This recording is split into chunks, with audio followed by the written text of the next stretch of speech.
Bonsoir, nous sommes le mercredi 16 décembre. Merci de nous retrouver pour cette nouvelle édition du 7-8 le journal.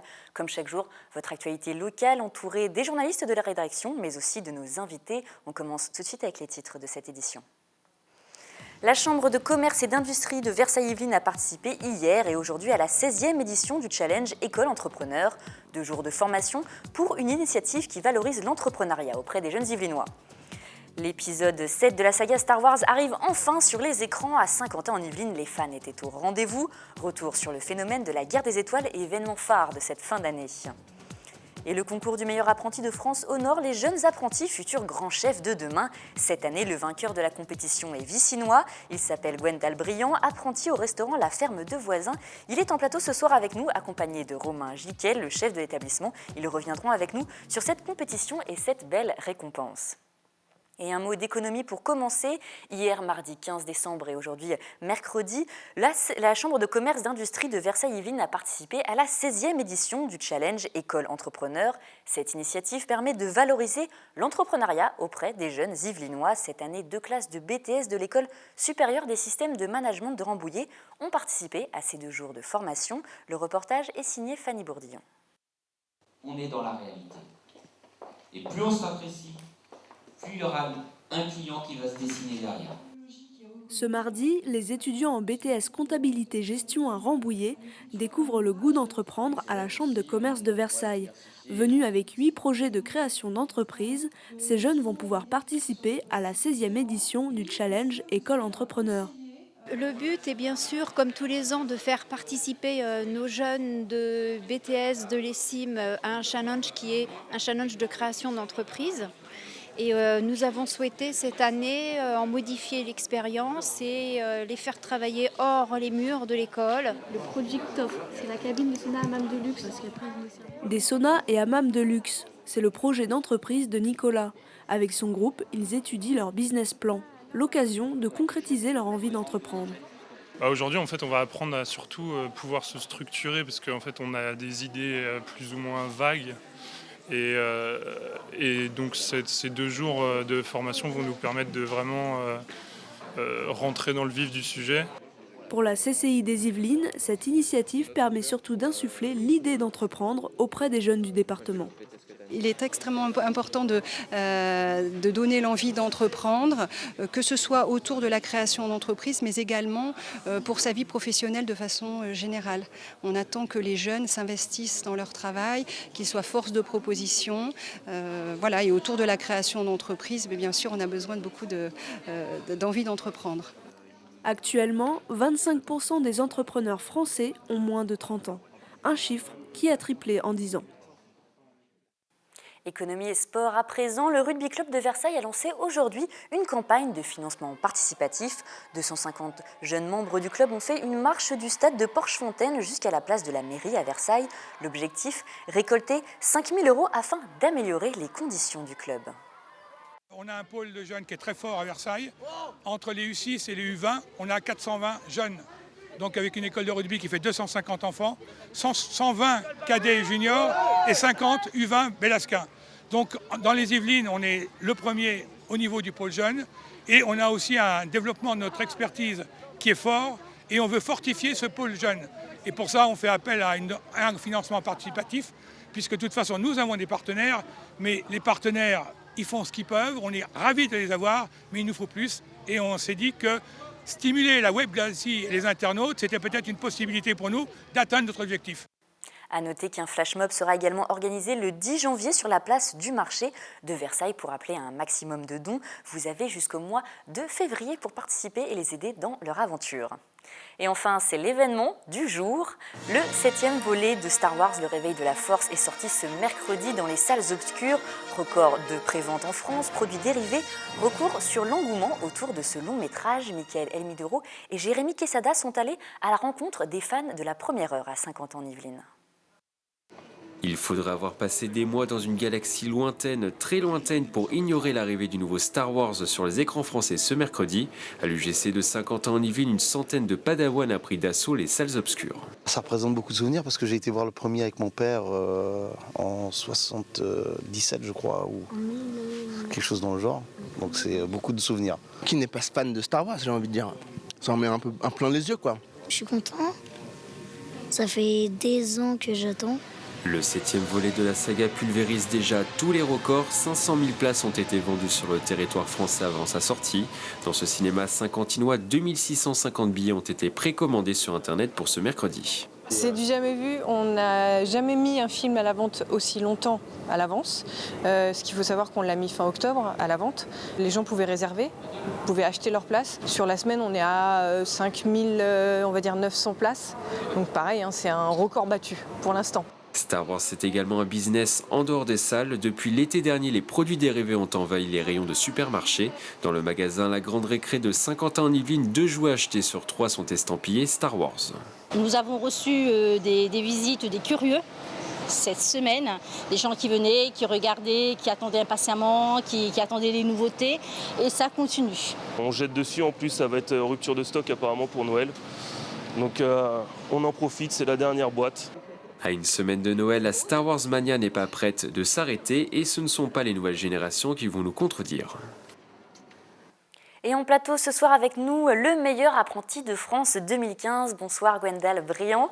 Bonsoir. Alors vous êtes accompagné de Romain Giquel. Bonsoir à vous aussi. Vous êtes le chef du restaurant La Ferme de Voisins et Gwendal est également votre apprenti. Alors tout d'abord Gwendal, félicitations. Merci. Pour votre concours. Vous vous attendiez à être couronné meilleur apprenti de France? J'ai tout fait pour l'être. Alors comment ça s'est un petit peu passé? Vous avez été sélectionné, vous avez passé différentes étapes pour le concours? J'ai passé 3 étapes. Une qui c'est pour l'Île-de-France. Après la demi-finale où on était 24 candidats, c'était pour toute la France, je l'ai faite à Bordeaux. Et ensuite la finale à Ferrandi-Paris, on était 10 candidats. Qui s'est déroulé le 7 décembre. Voilà, c'est ça. Romain Giquel, c'est une fierté pour vous d'avoir un meilleur apprenti de France dans votre restaurant? Ouais, c'est une très grande fierté. C'est l'aboutissement de la formation que nous dispensons à la ferme de Voisins et de la transmission que nous souhaitons donner aux jeunes générations. Alors nous avions tourné un reportage sur vous avant justement que vous soyez élu meilleur apprenti de France. Vous aviez un entraînement assez assidu, on peut le dire? C'est ça. Je m'entraînais presque tous les jours, matin et soir, avec mon chef avec mon employeur et mon chef de l'école. Alors comment vous entraînez? Vous deviez répéter des plats chaque jour? Je répétais chaque jour. On faisait certaines modifications suivant les résultats, suivant l'avis des chefs, suivant tout ça. Et après, on goûtait et On a un peu suivi un système d'entraînement de sportifs, tout simplement. On a répété certaines actions, certaines recettes, et une fois qu'on était au point, on a essayé de les mettre bout à bout, de s'enchevêtrer les unes entre les autres pour pouvoir rentrer dans les temps. Alors Gwendal, comment ça s'est passé un petit peu ce concours? Vous deviez réaliser quoi exactement? Alors, le 7 décembre en tout cas. Le 7 décembre en entrée, je réalisais une nage de Saint-Jacques avec un pavé de saumon mi-cuit au Riesling. Alors je crois qu'on a les images également, on va peut-être voir les plats, voilà, c'est ça. Voilà. En tout cas, ça a l'air délicieux. Donc c'est une rosace de carottes et céleri sur un lit d'une fondue de poireaux. C'est la nage de Saint-Jacques au Riesling, un pavé de saumon mi-cuit et des Saint-Jacques. D'accord. Et c'est un plat qui est quand même compliqué, une entrée qui est compliquée à réaliser? C'est une entrée sur laquelle on a travaillé sur le taillage des légumes, surtout sur l'assaisonnement, sur la cuisson du saumon. Et puis après, Et vous aviez un temps imparti pour justement réaliser J'avais 4 heures pour réaliser l'entrée, le plat et le dessert. D'accord. Est-ce que ça se rapproche un petit peu des émissions culinaires que l'on peut voir à la télé, par exemple? Pas spécialement, parce que c'est nous qui faisons tout le travail. Et puis il y a un travail auparavant. Alors que sur les émissions culinaires, en général, c'est un panier qui découvre sur le moment même. Romain Giquel, vous êtes d'accord avec ça? Là, on est sur quelque chose de très professionnel. On n'est pas sur de la télé-réalité ou sur du télévisuel, si je puis dire. C'est quelque chose qui est jugé par des professionnels, pas par des téléspectateurs, donc des gens du métier qui connaissent bien la cuisine, très bien la cuisine, mais on a des très beaux jurys. Donc voilà. Là, c'était des chefs étoilés qui jugeaient justement à l'état plusieurs chefs étoilés, des chefs meilleurs ouvriers de France, des chefs maîtres cuisiniers de France. Voilà. On avait une vingtaine de chefs qui jugeaient les 10 apprentis qui étaient en finale. D'accord. Et est-ce que, par exemple, le titre de meilleur apprenti de France peut se comparer à celui de meilleur ouvrier de France? C'est un peu le titre avant, on va dire, la ceinture rouge avant la ceinture noire? Alors, il faut savoir que beaucoup de meilleurs apprentis de France, d'anciens meilleurs apprentis de France, ont été par la suite meilleurs ouvriers de France. C'est un petit peu dans le même style, mais c'est déjà un très beau résultat. Le meilleur ouvrier de France, c'est beaucoup plus de travail, c'est encore plus dur.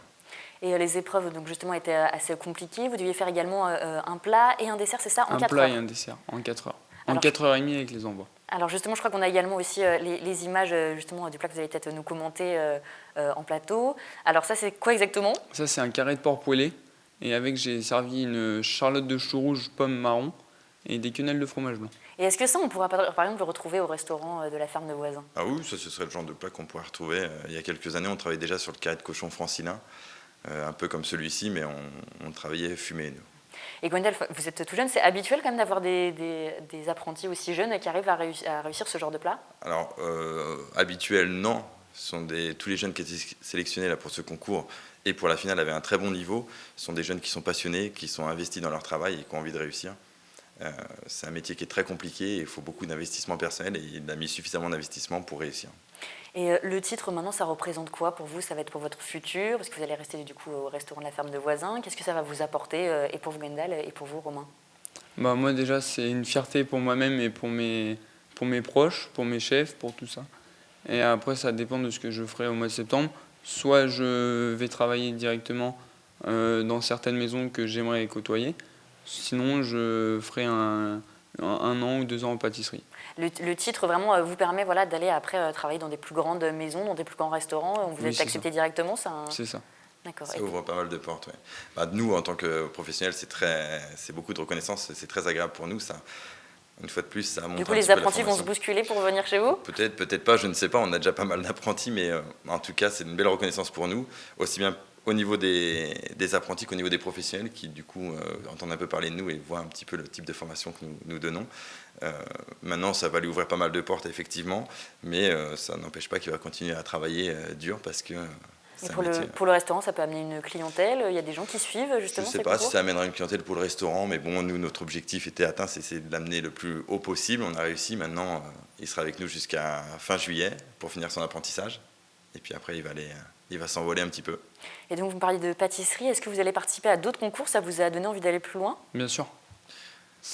D'autres concours, il y a aussi des concours, meilleur apprenti pâtissier ou championnat de France de pâtisserie, où il y a plusieurs concours comme ça. On parle souvent de l'apprentissage, c'est une thématique qui est assez en vogue, le gouvernement encourage les jeunes à y aller. C'est un bel exemple de réussite, mais c'est quand même compliqué, je pense, d'être apprenti dans la restauration. C'est quand même un métier qui est assez difficile, il faut le dire.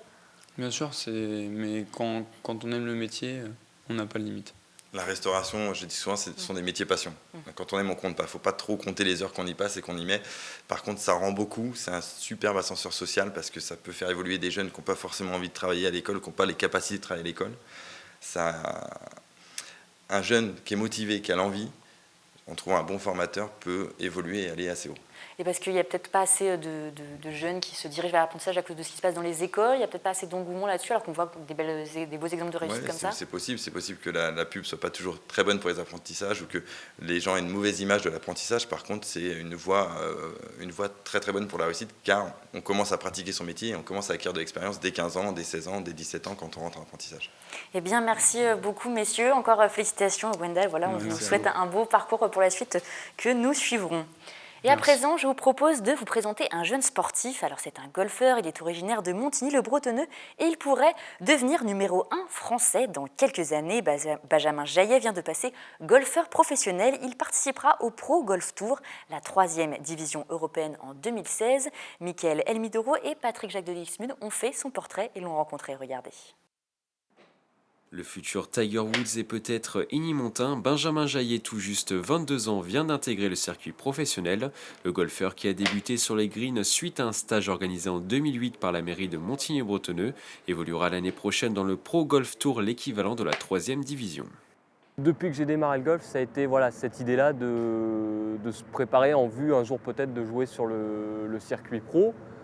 Et aujourd'hui, c'est la première étape, donc 3 circuits satellites allemands. Donc la 3e division européenne pour peut-être dans 4-5 ans être dans l'élite mondiale du golf. Pas du moins, c'est l'objectif qui est fixé depuis que j'ai démarré le golf en tout cas. Ce golfeur a connu une ascension fulgurante et atypique. En 7 ans, Benjamin est passé du statut d'amateur à celui de professionnel. Le sportif yvinois est notamment devenu champion de France par équipe avec les moins de 17 ans en 2009, une réussite qu'il doit notamment à son jeu long. C'est vrai qu'il s'est reconnu par plusieurs pros qui l'ont fait travailler, qu'il a une grosse vitesse de swing et une frappe assez conséquente, qui peut lui permettre d'atteindre le meilleur niveau. J'ai la chance de pouvoir frapper assez fort la balle et relativement droit, donc ce qui me permet, même si les parcours sont longs, de ne jamais être trop en difficulté. Après, quelques petits soucis au niveau du petit jeu, mais c'est pour ça que voilà, on s'entraîne tous les jours et qu'on travaille sur ses points faibles. Un jeu court que Lenny Montin devra améliorer pour se rapprocher du niveau de ses idoles. Le grand classique Tiger Woods, hein, qui a quand même inspiré beaucoup de golfeurs et puis qui reste le meilleur golfeur au monde. Donc on a tous envie un jour d'arriver à ce niveau-là, quoi. On aspire tous à ça, à être numéro 1 mondial. Après, il faut de la patience, du travail et prendre sa chance quand on peut la prendre et avancer. Benjamin Jaillet reprendra la compétition au mois de mars. Il devrait s'aligner sur un tournoi marocain.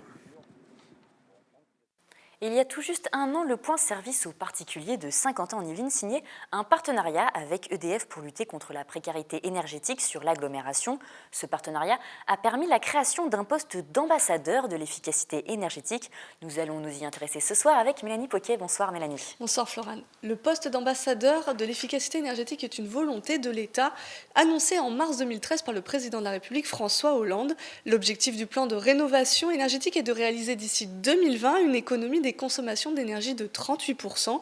Ici, le poste a été créé il y a un an, vous l'avez dit Florane, lors de la signature d'un partenariat entre la communauté d'agglomération de Saint-Quentin en Yvelines, le point service aux particuliers, le PSP, et ERDF. Le PSP travaille sur la précarité énergétique qui entraîne des impayés. Sébastien Le Goff en est le directeur. Il nous explique la complémentarité de sa structure et de l'ambassadeur. C'est un soutien, oui, il vient compléter en fait le dispositif pôle énergie du point service aux particuliers, voilà, tout simplement. Donc il a été rattaché au pôle énergie, l'ambassadeur d'efficacité énergétique, qui connaît aussi bien le programme Habiter mieux que les problématiques d'impayés, puisqu'il peut être aussi amené à rencontrer des habitants et des propriétaires occupants qui du coup sont pas éligibles au programme Habiter mieux, mais qui rencontrent tout de même des problématiques d'impayés, voilà, d'électricité ou de gaz.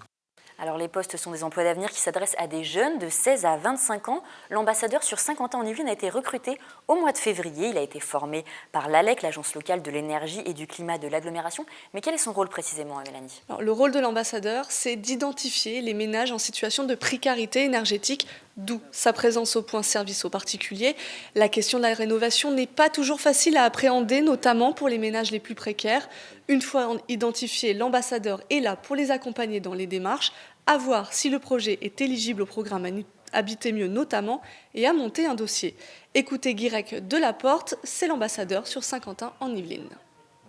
Il y a beaucoup de personnes qui sont éligibles, donc qui regroupent vraiment tous les critères pour bénéficier des aides du programme Habiter mieux, mais qui ne sont pas au courant. Donc qui vont faire leurs travaux de leur côté sans pour autant bénéficier d'aides auxquelles ils ont tout à fait le droit. Alors oui, c'est vrai qu'il faut monter le dossier, des fois ça peut prendre du temps, mais à côté, les aides qu'apporte Habiter mieux sont pas négligeables. Alors on l'a entendu, Guirec Delaporte parle d'aides. Ce sont des aides financières, des crédits d'impôt ? Alors ça dépend surtout des ressources. Les aides peuvent monter jusqu'à 80% des dépenses engagées. L'ANA subventionne de 35 à 50% d'un montant de travaux plafonné à 20 000 €. Il y a aussi une aide Habiter mieux. Elle est forfaitaire entre 1 600 € et 2 000 €. Là aussi versée par l'ANA. La région et vos communes peuvent aussi vous aider. Mais il y a là des critères à rassembler et c'est Guirec Delaporte qui nous les explique. Il y a quelques points pour bénéficier de ces aides.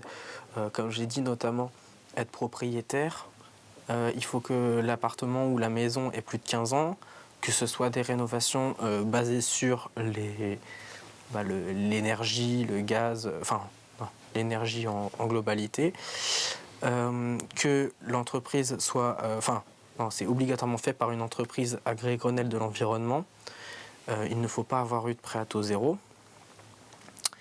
Et il faut que ça atteigne 25% de rénovation énergétique. Alors depuis le mois de septembre, l'ambassadeur de l'énergie a-t-il rencontré beaucoup de Saint-Quentinois ? En l'espace de 4 mois, Guirec Delaporte a rencontré une quinzaine de foyers. Il tient des permanences au PSP, donc, qui est situé à Trappes, mais aussi au centre social de Manille-les-Hameaux. Et il ne reçoit pas que des Saint-Quentinois, parce que dans ces 15 foyers, Florane, il y a des Ménillois. À l'heure actuelle, 7 foyers sont éligibles au programme Habiter mieux et leur dossier est en cours d'évaluation. Alors l'ambassadeur de l'efficacité énergétique est donc avant tout destiné à aider et accompagner les ménages les plus précaires. Mais la rénovation énergétique s'adresse bien à tout le monde. Comment faire, comment se renseigner si l'on souhaite faire baisser également ses factures d'énergie ? Alors les acteurs autour de la rénovation énergétique sont nombreux. On peut déjà commencer à trouver des informations sur Internet. Il y a notamment le site du gouvernement et l'Agence nationale de l'habitat, l'ANA, a créé un site spécialisé autour de son programme Habiter mieux. Merci beaucoup Mélanie. À présent, un mot de culture. Hier soir avait lieu l'inauguration des médailles du roi à la librairie des Princes du château de Versailles, un partenariat entre la maison Artus Bertrand et le château de Versailles pour présenter une collection de 17 médailles inspirées des collections d'époque. L'occasion de créer quelques ressources pour le château, tout en participant au développement de cette entreprise du patrimoine. Séphora Namani et Patrick Jacques de Dixmude.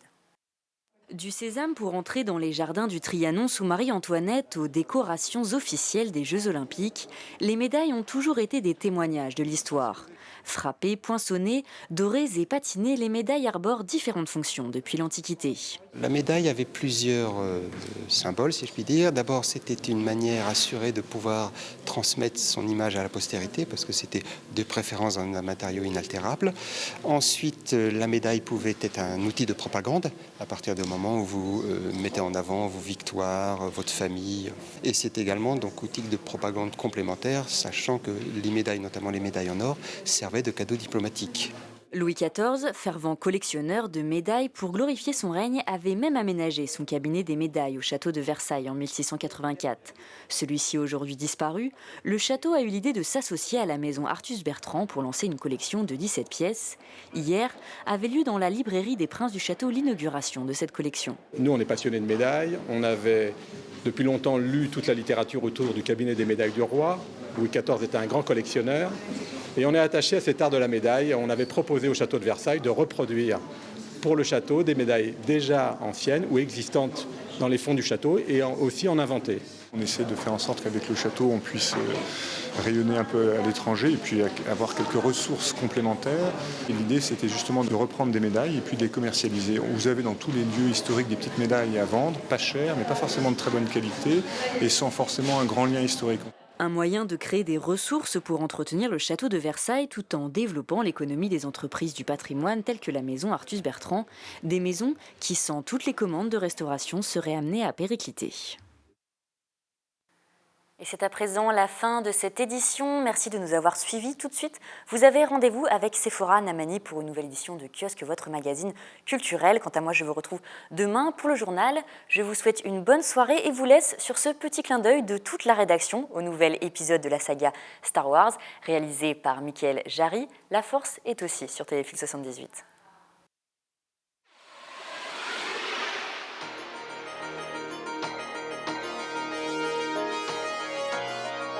Bonsoir et merci de nous retrouver pour cette nouvelle édition du Journal Galactique. Tout de suite, les titres de cette édition. Alors que mardi matin, une tête de Gungan s'était découverte dans le village de Sid, nous recevons ce soir Jar Jar Binks. Il nous dira comment la population réagit et évoquera avec nous les inquiétudes qu'elle éprouve. Politique à présent, Palpatine profite de sa nouvelle position de chancelier suprême de la République pour acquérir l'approbation d'une grande partie de l'opinion publique galactique. Il a pour objectif de créer un mouvement séparatiste au sein de la République ainsi que d'une grande armée de la République. Il est soupçonné de vouloir créer une armée de clones, nous y reviendrons. Et enfin, dans notre chronique « Comment maîtriser la force ?», nous recevrons ce soir un chevalier et son jeune padawan. Restez avec nous, le champ d'énergie n'aura plus de secret pour vous.